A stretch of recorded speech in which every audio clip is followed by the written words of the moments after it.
Hello guys, welcome to in classes. आज का हमारा टॉपिक है टेंस। टेंस को बोला जाता है टाइम। टेंस को क्या बोला जाता है? टाइम बोला जाता है।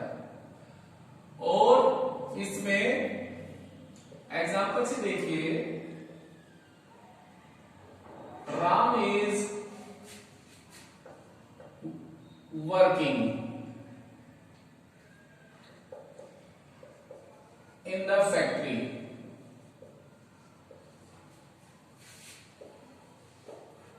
Ram is reading a book.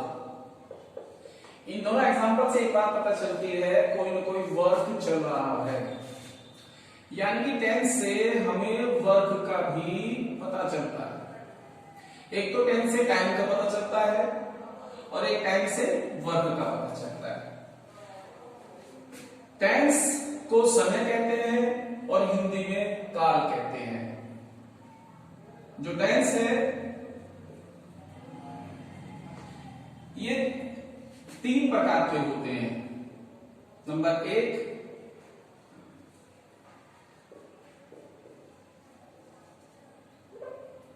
Present tense. Number दो, पास्ट टेंस। नंबर तीन,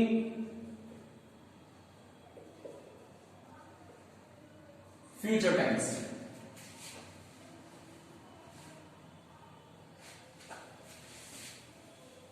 बात टेंस की कर रहे हैं तो इसमें एक चीज और देखना होगा,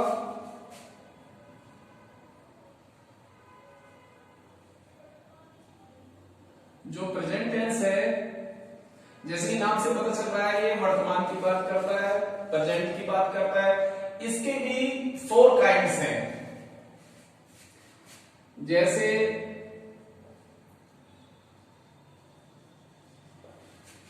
present indefinite,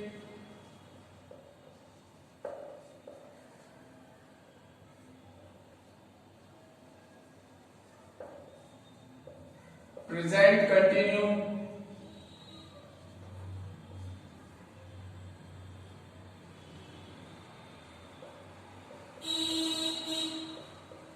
present perfect,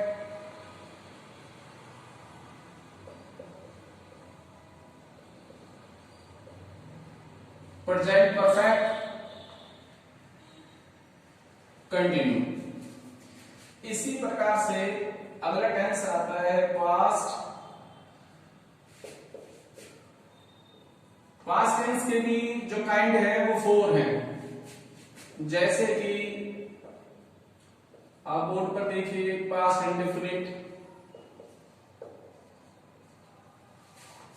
second है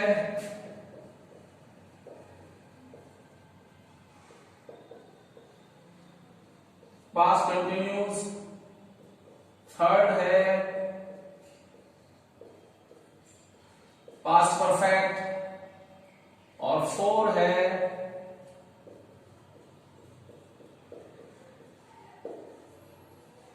पास्ट परफेक्ट कंटिन्यू। थर्ड जो टेंस आता है वो है आपका फ्यूचर।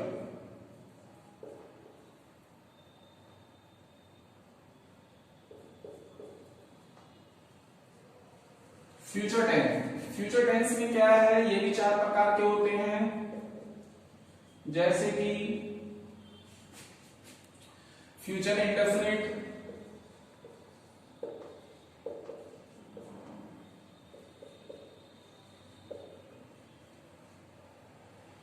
Future continue,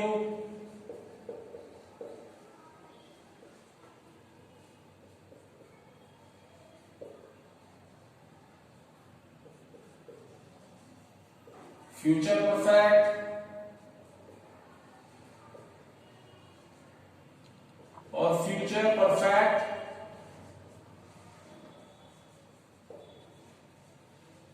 continue. ये टेंस जो है ये टेंस के काइंड है। आप देखिए, प्रेजेंट के भी 4 होते हैं, पास्ट टेंस के भी 4 होते हैं,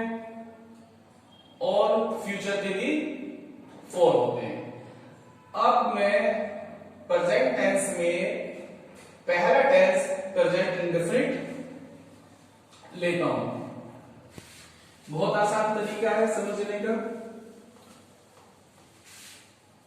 पहली बार में ही टेंस क्लियर हो जाते हैं। आसान रूल्स हैं, कोई डिफिकल्ट रूल्स नहीं है, एक बार में ही क्लियर हो जाएंगे। मैंने आपसे कहा कि पहला जो टेंस है वो आपका प्रेजेंट टेंस है, और प्रेजेंट टेंस में अब मैं जो ले रहा हूं वो आपका है प्रेजेंट इंडेफिनिट। प्रेजेंट इंडेफिनिट में क्या है, हैबिट का पता चलता है, हैबिट का पता चलता है प्रेजेंट इंडेफिनिट में। और जो इसमें हेल्पिंग वर्ब है वो है डज। डज जो है सिंगुलर में लगेगा, सिंगुलर नाउन में लगेगा, और जो डू है वो प्लूरल नाउन के साथ लगेगा। और जो इसमें वर्ब है, वर्ब इसमें फर्स्ट फॉर्म लगेगी, वर्ब इसमें फर्स्ट फॉर्म लगेगी। प्रेजेंट इंडेफिनिट हैबिट को शो करता है, हेल्पिंग वर्ब डज है, डू है, और वर्ब की इसमें फर्स्ट फॉर्म लगेगी। बाकी जो रूल्स हैं इसके वो भी क्लियर हो जाते हैं। जैसे पहला रूल्स आपका एफर्मेटिव सेंटेंस में आता है,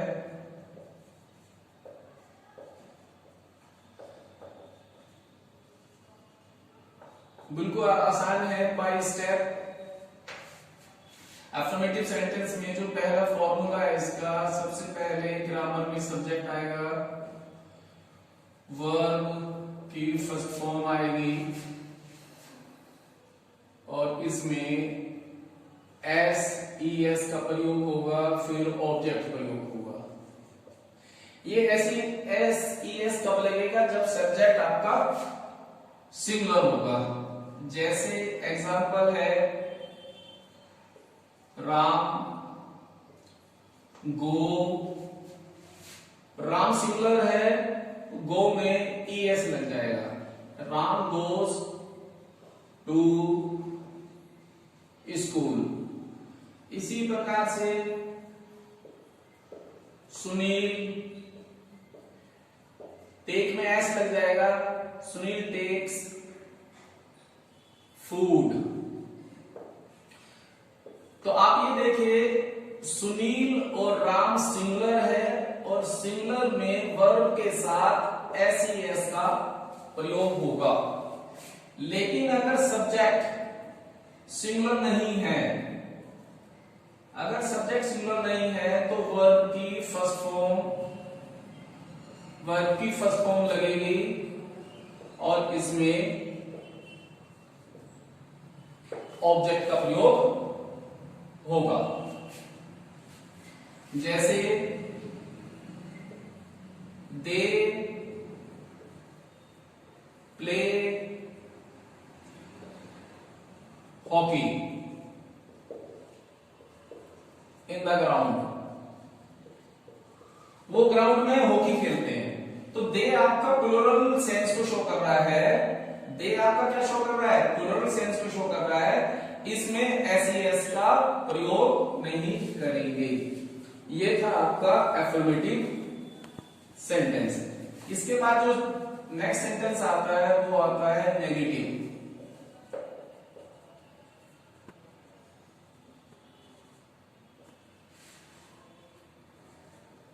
नेगेटिव सेंटेंस में डस डू का प्रयोग करेंगे, डस के साथ नोट लगाएंगे, डू के साथ नोट लगाएंगे।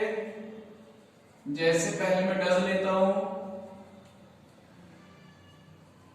Subject plus does not plus verb की फर्स्ट फॉर्म प्लस ऑब्जेक्ट। मुझे उम्मीद है टेंस पूरी तरह से आपको समझ में आ रहे होंगे। अब एग्जांपल देखिए जरा इसका, he does not watch the film, he does not watch the film. He के साथ डज नोट लगा है क्योंकि ही यहां पर आपका सिंगुलर है।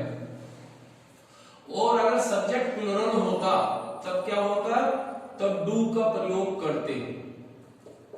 डू नॉट प्लस वर्ब की फर्स्ट फॉर्म प्लस ऑब्जेक्ट। कैसे? जैसे they do not watch the film. They आपका प्लूरल सेंस को शो कर रहा है।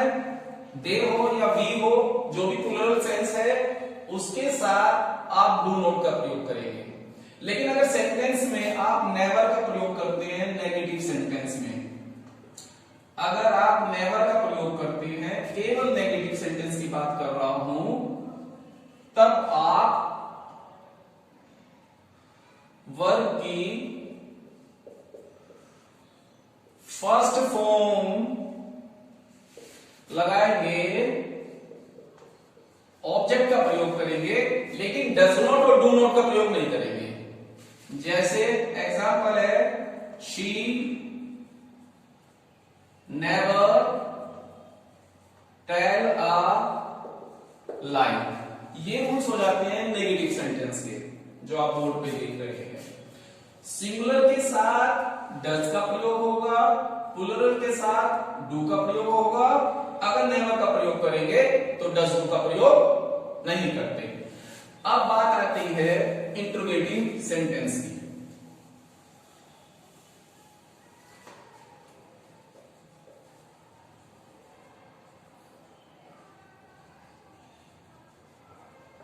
इंट्रोगेटिव सेंटेंस, इसको हम दो पार्ट्स में डिवाइड कर सकते हैं। जैसे कि मैं इसको डाल देता हूं first type.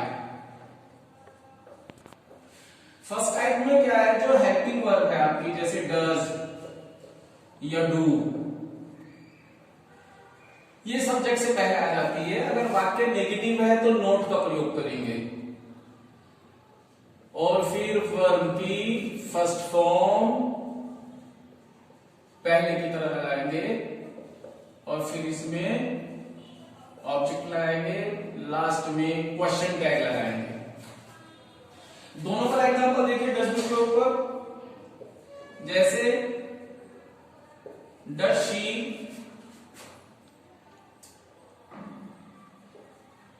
Make food. She singular है, डज का प्रयोग हुआ है। इसी प्रकार से प्लूरल देखिए, do you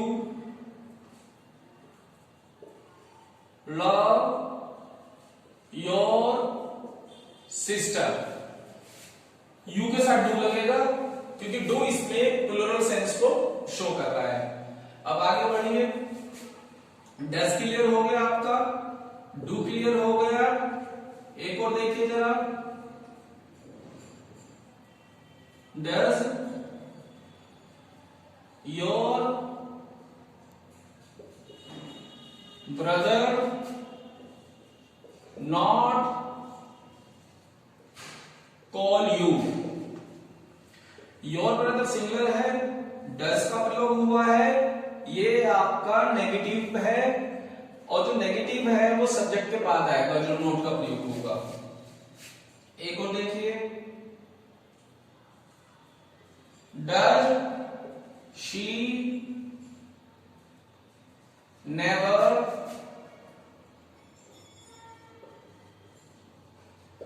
speak the truth.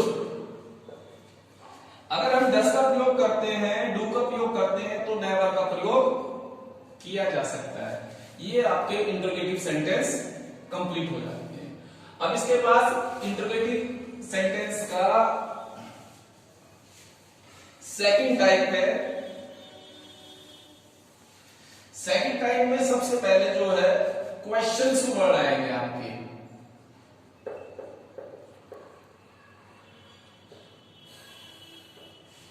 Questions words के बाद डज या डू का प्रयोग कर सकते हैं सब्जेक्ट के अनुसार, अकॉर्डिंग सब्जेक्ट। फिर इसमें सब्जेक्ट आएगा, सब्जेक्ट के बाद हमेशा नॉट का प्रयोग होगा, जो नेगेटिव सेंस है वो वर्ड यूज होंगे। फिर इसमें वर्ब की फर्स्ट फॉर्म लगेगी, लास्ट में क्वेश्चन टैग लगेगा। एग्जांपल देखिए, तुम्हें कौन बुलाता है, हु।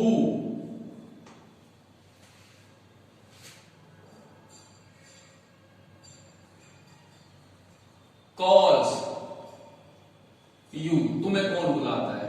यहां पर मैंने क्वेश्चन वर्ड हु का प्रयोग किया है और इसमें वर्ब में एस और ईएस का प्रयोग होगा। फिर इसमें ऑब्जेक्ट का प्रयोग होगा। सेकंड है Y. Do you not go to college? Why का मतलब क्यों। Why का जो प्रयोग होता है हमेशा रीजन के लिए होता है, और who का जो प्रयोग होता है वो होता है कौन के लिए, यानी अनफैमिलियर कंडीशन के लिए होता है who का प्रयोग, और why का प्रयोग होता है रीजन के लिए। तो इसमें रीजन है why do you not go to college। तो ये हु भी क्वेश्चन वर्ड है, वाई भी क्वेश्चन वर्ड है। तीसरा क्वेश्चन वर्ड आता है आपका when. Do you get up, तुम कब उठते हो, व्हेन। व्हेन कंडीशन क्या है, व्हेन टाइम को शो करता है, व्हेन को शो करता है, टाइम को शो करता है। When do you get up. इसी प्रकार से वेयर डू यू गो, तुम कहां जाते हो। तो बात वेयर की हो रही थी।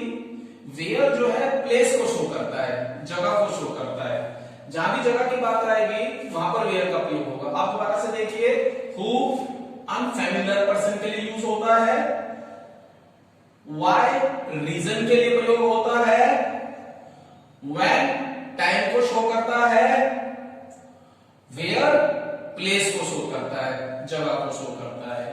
अब आगे देखिएगा, कुछ क्वेश्चन वर्ड और हैं, उनको और जरा देख लीजिएगा। जैसे क्वेश्चन वर्ड आता है, आपने देखा होगा how many.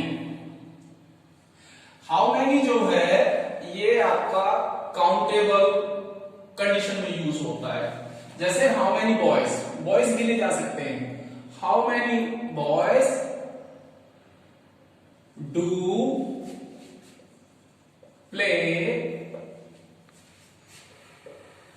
In the ground. Boys गिने जा सकते हैं, हाउ मैनी का प्रयोग होगा काउंटेबल नाउन के लिए। इसी प्रकार से आपने देखा होगा how much. How much uncountable है, अनकाउंटेबल कंडीशन में यूज होता है। जैसे how much milk,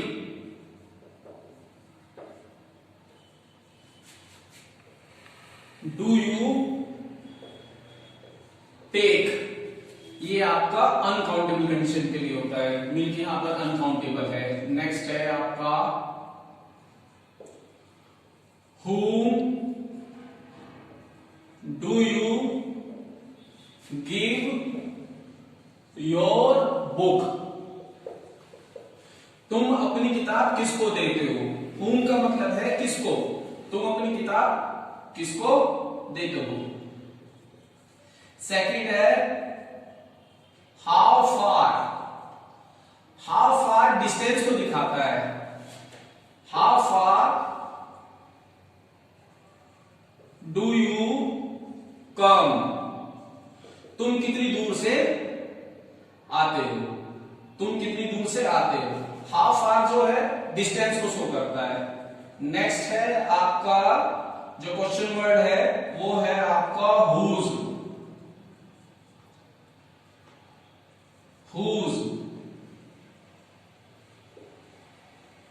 newspaper, do you take, तुम किसका न्यूज़पेपर लेते हो। whose जो है वस्तु के लिए प्रयोग होता है, थिंग्स के लिए प्रयोग होता है। तो मेरे ख्याल से आज आपको प्रेजेंट इंडेफिनिट टेंस पूरी तरह से क्लियर हो गया होगा। बहुत ही आसान तरीके से समझाने की कोशिश की है। अगर आपको ये टेंस समझ में आता है, कोई प्रॉब्लम है तो मुझे कांटेक्ट कीजिए मेरे ईमेल आईडी पर। इसके अलावा अगर आपको ये वीडियोस पसंद आती है, लाइक कीजिए, सब्सक्राइब कीजिए और सेंड कीजिए। Thank you very much.